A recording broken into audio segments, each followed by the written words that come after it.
আমার ছেলে চায়না থেকে আসলো ওর বউকে নিয়ে।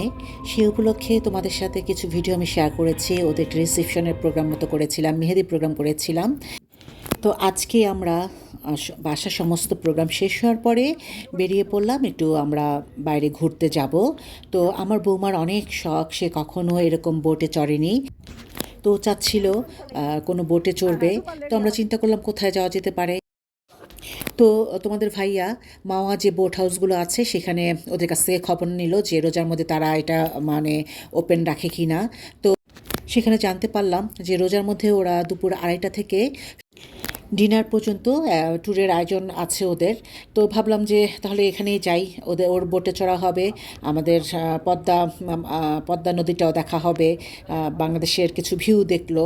সব মিলিয়ে আমরা ওদের বুকিং দিয়ে দিলাম। দেন সেদিন আমরা ছিলাম পুরাটা বোটে, আমাদের ফ্যামিলি আর দুজন ভাইয়া ছিলেন। তো এই মিলিয়ে আমাদের পুরাটা বোটে আমরা একাই ছিলাম, খুব মজা করতে পেরেছি যার জন্য। আর তোমাদের সাথে শেয়ার করলাম যে দুটা আমরা রুম নিয়েছিলাম, শুধু শুধু আমরা দুটা রুম নিয়েছি, আমাদের একটা রুম নিলে হতো, কারণ আমরা সারাক্ষণ উপরেই ছিলাম। তো আমরা চিন্তা করেছি যদি বৌমা একটু রেস্ট নিতে চায় বা ড্রেস চেঞ্জ করে সেক্ষেত্রে আমাদের রুমগুলো কাজে দিবে। আমার আম্মাও ছিলেন যে যদি রোজার মধ্যে একটু রেস্ট নিতে চাই, কিন্তু আমরা কেউই এরকম টায়ার্ড হই নাই বা ওরকম খারাপও লাগে নাই যে আমরা রুমে গিয়ে শুবো। আমরা সব উপরে বসে প্রাকৃতিক দৃশ্য উপভোগ করছি, দুষ্টুমি করছি, ছবি তুলছি, গল্প করছি, সবাই খুব মজা করছিলাম। আর আমার বৌমা তো এত খুশি হয়েছে, এত খুশি হয়েছে কি আর বলবো। ও নানাভাবে ও আবার ড্রেস নিয়ে একটা শাড়ি নিয়ে গিয়েছিল, ওর পছন্দের খুব একটা ব্ল্যাক শাড়ি, সেই শাড়িটা সে পরে এসছে। এখন এটা পরে সে ছবি তুলবে, ভিডিও করবে।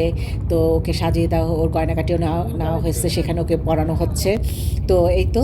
আর আমি আসলে একটা ড্রেস নেব ভেবেছিলাম, কিন্তু পরে আর নেওয়া হয়নি।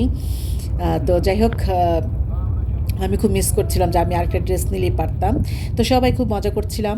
তো আমরা যখন বোটে উঠি তখন বেশ দুপুরবেলা ছিল, বেশ রোদ ছিল, তখন ওরা ছাতাগুলো দেয়নি, পরে আস্তে আস্তে ওরা সব কিছু মুছে টুছে সুন্দর করে ছাতা ফিট করে দিল। দেন আমরা জায়গার মতো বসলাম, ওদের ইফতারের আয়োজন হবে। তো আমরা আমাদের হচ্ছে এখান থেকে একদম পদ্মা নদীর মাঝামাঝি নিয়ে যাবে, সেতুটার ওপারে নেবে। দেন ওপার থেকে আবার সেতুর এপারে আমরা আসবো, মাওয়াঘাটের দিকে আসবো। সেই মাওয়াঘাটে আসার আগে আমাদের একটা দ্বীপে মানে একটা ওটা চর বলে ওরা, আমি দ্বীপ বলতেছি। তো যাই হোক, ওই চরে নামাবে, অনেক সুন্দর লাগছিল, দ্বীপের মতোই লাগছিল। ওই চরে নামাবে, সেখানে আমরা ইফতার করব, দেন মাওয়াঘাটে আসব। তো এইভাবেই আমাদের প্ল্যানটা করা হয়েছে। তো ডিনারের ব্যবস্থাও ছিল, ডিনারে বারবিকিউ টারবিকিউ অনেক কিছুই ছিল। তো আমরা ইফতার করে আমরা জানি যে আমরা এখানে খেতে পারবো না, দেন আমাদের আরেকটা স্পট দেখার ইচ্ছে আছে সন্ধ্যার পরপর।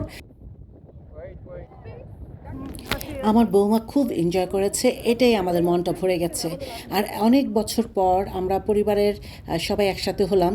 একসাথে পরিবার বলতে আমার ছেলে, বৌমা, দেন আমার ভাইয়ের বাচ্চা আছে, এক ভাইয়ের বাচ্চা আছে, আমার মা আছেন। তো আমার রোজা বলে আমার ছোট ভাই ভাবি, দেন হচ্ছে আমার বড় ভাই ভাবি, সারা, ওর ওর ইউনিভার্সিটি খোলা ছিল বলে ও আসতে পারে নাই। তো ওদের খুব মিস করছিলাম। যেহেতু আমরা দুই ভাই এক বোন, আমাদের ফ্যামিলিটা কিন্তু খুবই ছোট। তো ওই যে এখানে বিশাল আর যারা এসছে ওরা, তো এখানে আমরা যে যার মতো ছবি তুলছিলাম, গল্প করছিলাম। এদিকে নীলাঞ্জনাকে ওর ফুপা কিছু ছবি তুলে দিচ্ছে। আর মাঝে মাঝে এই যে লঞ্চের একটা শব্দ, কিছু ট্রলার যাচ্ছে। তো আস্তে আস্তে বিকেল, দুপুর গড়িয়ে বিকেল হয়ে আসবে। তো এই ভিউটা বেশি চমৎকার, খুবই বাতাস ছিল, এত ভালো লাগছিল কি আর বলবো। আলহামদুলিল্লাহ সবাই মিলে খুব সুন্দর একটা সময় কাটিয়েছি আমরা। দেখতেই পাচ্ছ আস্তে আস্তে দুপুর গড়িয়ে সন্ধ্যা হচ্ছে, গোধূলি লগ্নটা চমৎকার একটা সময়। এই গোধূলি লগ্ন সময় মানে সময় তুমি যে কোনো ছবি তুলো, যে কোনোভাবে ছবি তুলো না কেন, বা যে প্রাকৃতিক যে মানে সৌন্দর্যটা সেটা আরও ফুটে ওঠে। আর এদিকে দেখো ইফতার রেডি করছে, ওরা খুব পরিষ্কার পরিচ্ছন্নভাবে ইফতারগুলো রেডি করছিল। আমি দাঁড়িয়ে দাঁড়িয়ে দেখছিলাম। ওদের খাবারের মানও বেশ ভালো ছিল, পার পার্সন 1,000 টাকা করে নিয়েছে, সে অনুযায়ী খাবার অনেক ছিল। অনেকটা সময় আমরা বোটে ছিলাম, বেশ সুন্দর, মানে আমার কাছে রিজনেবল প্রাইস মনে হয়েছে সব কিছু। এটা হচ্ছে ওখানকার ভিতরে সবচেয়ে বড় হাউস বোটটা ছিল। মানে তারপর হচ্ছে যে দেখো, তো এই চরে এসে নামার পরেই আমি আমার বৌমা নেমে দেখো একটু শুটিং করে নিলাম। তো বললাম না, আমার বৌমাটা হচ্ছে একদম আমাদের মতো। ও এত মানে দুষ্টুমি ভাব পছন্দ করে, এত হাসি খুশি, মাশাল্লাহ। তোমরা সবাই ওদের জন্য দোয়া করো। চমৎকার ভিউ ছিল চারিদিকে। আর আমার ছেলে তো দৌড়ে ওই পাশে কোথায় যেন চলে গেছে। আর এই জায়গাটাতে হচ্ছে নরম বালি দেখে স্প্রিংয়ের মতো লাফাচ্ছি আমরা সবাই, খুবই মজা পাচ্ছিলাম। এখানে আমার বৌমা আছে, আমি আছি, আমার মেয়ে ইফফাত, নীলঞ্জনা, সবাই মিলে খুব মজা করছিলাম আমরা। আর বৌমাই যে চেপে চেপে দেখছিল, বলে এত নরম কেন, মানে হয়ে গেছে, অবাক হয়ে গেছে যে এত নরম কেন এই জায়গাটা। তো আজান পড়বে পড়বে, দেখো সবাই সন্ধ্যার মধ্যে যে যার বাড়ি ফিরছে এক এক করে। তো চমৎকার লাগছে না ভিউটা? অনেক ভালো লেগেছে আমাদের। তারপর এদিকে বোটে আবার চলে আসলাম, আম্মা অজু করে নিচ্ছেন, যেহেতু একটু পরে আজান পড়বে। এক এক করে আমাদের টেবিল রেডি করছে, আমাদের পুরো ফ্যামিলি। তারপর ওই যে দুটা ভাইয়া এসছে, ওদের টেবিল আবার আলাদা দুজনের জন্য রেডি করেছে। এখানে কিছু স্টাফ আছে, তাদের টেবিল, সবাই টেবিল, সব কিছু টেবিল রেডি করতেছে।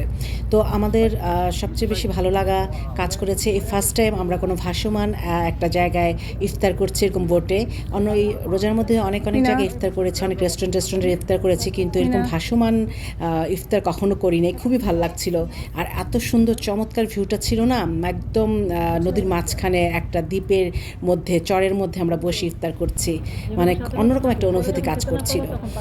আমার বৌমা তো অবাক হয়ে গেছে যে সন্ধ্যার পর পর কেন, মানে এত আইটেম ও দেখতেছে কী কী আছে এখানে। তো ওকে আবার আমরা বুঝালাম যে এটা রোজ ইফতারের, ও ফার্স্ট টাইম আমাদের রোজা আর ইফতার দেখলো। তো ওকে বুঝালাম যে এটা ইফতারের সময় এরকম খেতে হয়। পরে ও ওভাবে বসে আছে, ও ওয়েট করছে আজান পড়বে দেন খাবে। তারপর ইফতার করলাম, করার পরে ওরা আবার একটা গুড়ের চা দিয়েছিল, সেটা তোমাদের সাথে শেয়ার করি নাই, ভুলে গেছি, তখন আমি নিচে গিয়েছিলাম। তো খুব মজা ছিল চাটা, মটকায় একটা গুড়ের চা দিয়েছিল। আর নামাজ পড়ছে, ইফতার করে স্টাফরা নামাজ পড়ছে। দেন একটু পরে আবার আমাদের বোট ছাড়বে, আমরা মাওয়া ঘাটে যাব। তো নিচে নেমে যে একটা প্রথমেই আমরা যাওয়ার সময় দেখেছিলাম একটা দোলনা আছে, সেই দোলনাটা চড়বো চড়বো করে আর চড়াই হয়নি। শেষমেশ যখন লঞ্চ প্রায় ভিড়বে আমাদের বোটটা যখন ভিড়বে, তখন বললাম কি একটু একটু দোলনা চড়ে নেই। তো দোলনি করছে, তোমার ভাই একটু ভিডিও করে নিচ্ছে। তো নেমে গেলাম, নেমে যেতে বললাম না যে আমাদের আরেকটা স্পটে আসার কথা, সেই মাওয়া ঘাটে আর একটা রেস্টুরেন্ট, এটা ওকে দেখায় নিব। তো বন্ধুরা, আজকে এই পর্যন্ত, ভিডিওটা এমনি অনেক বড় হয়ে গেছে। নেক্সট টাইমে তোমাদের সাথে আবার শেয়ার করবো কোথায় এসছি এখানে, ঠিক আছে? তো ভালো থেকো সবাই, আল্লাহ হাফেজ, টাটা।